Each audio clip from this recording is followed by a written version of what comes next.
Star హీరోల సినిమాలు ఏవైనా ఇలా మొదలయ్యాయంటే అలా అభిమానుల నుంచి అప్డేట్స్ కోసం డిమాండ్లు మొదలైపోతాయి. ఈ మధ్య కాలంలో అప్డేట్ అంటూ అడిగి విసుగెత్తిపోయిన ఫ్యాన్స్ అంటే రామ్ చరణ్ అభిమానులే. శంకర్ దర్శకత్వంలో రామ్ చరణ్ నటిస్తున్న గేమ్ చేంజర్ నుంచి ఏదైనా విశేషం బయటికి వస్తుందేమో అని వాళ్లు చాలా కాలంగా ఎదురు చూస్తున్నారు. ఈ చిత్రం నుంచి ఒక పాట రిలీజ్ చేస్తామని చాలా నెలలుగా ఊరిస్తోంది చిత్ర బృందం. కానీ అది ఎంతకూ బయటికి రావట్లేదు. గతంలో ఆ పాటకు సంబంధించి రా వెర్షన్ ఆన్లైన్లో లీక్ అవ్వడం తెలిసిందే. ఈ పాట గతంలో అనుకున్న ప్రకారం లాంచ్ కాకపోవడానికి అది కూడా ఒక కారణమే.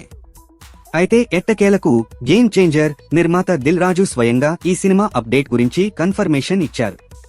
తన ప్రొడక్షన్లో తెరకెక్కిన కొత్త చిత్రం లవ్ మీ టీజర్ లాంచ్ కార్యక్రమంలో రామ్ చరణ్ అభిమానులకు హుషారునిచ్చే మాట చెప్పారు దిల్ రాజు. ఈ సినిమా అప్డేట్ గురించి అభిమానులు సోషల్ మీడియాలో బయట చాలా గొడవ చేస్తున్నారని, మార్చి 27న చరణ్ పుట్టినరోజు కానుకగా అప్డేట్ ఇస్తున్నామని దిల్ రాజు వెల్లడించాడు. దీంతో ఆడిటోరియంలో చరణ్ అభిమానులు ఆనందం మిన్నంటింది.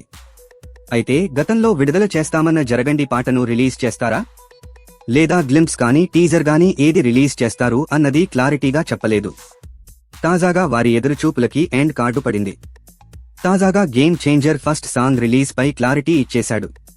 ప్రస్తుతం తమన్ సూపర్ సింగర్ గ్రాండ్ ఫినాలేకి ముఖ్య అతిథిగా హాజరయ్యారు. ఇందులో భాగంగా anchor Sreemukhi game changer update గురించి అడిగారు.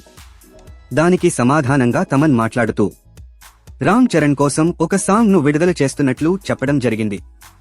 అది కూడా ఆయన పుట్టినరోజు మార్చి 27న అంటూ సాలిడ్ అప్డేట్ ఇచ్చాడు తమన్.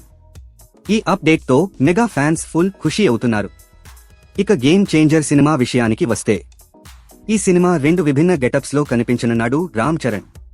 పొలిటికల్ బ్యాక్ డ్రాప్ లో సామాజిక అంశాలతో తెరకెక్కుతున్న ఈ సినిమాలో నటుడు శ్రీకాంత్, అంజలి, సునీల్, నవీన్ చంద్ర తదితరులు ప్రత్యేక పాత్రల్లో కనిపించనున్నారు. ఇప్పటికీ 80% షూటింగ్ కంప్లీట్ అయ్యింది. ఈ సినిమా రిలీజ్ డేట్ పై ఇంకా క్లారిటీ రాలేదు. ప్రస్తుతం ఇండస్ట్రీలో వినిపిస్తున్న సమాచారం మేరకు దీపావళి కానుకగా ఈ సినిమాను రిలీజ్ చేయనున్నట్లు తెలుస్తోంది.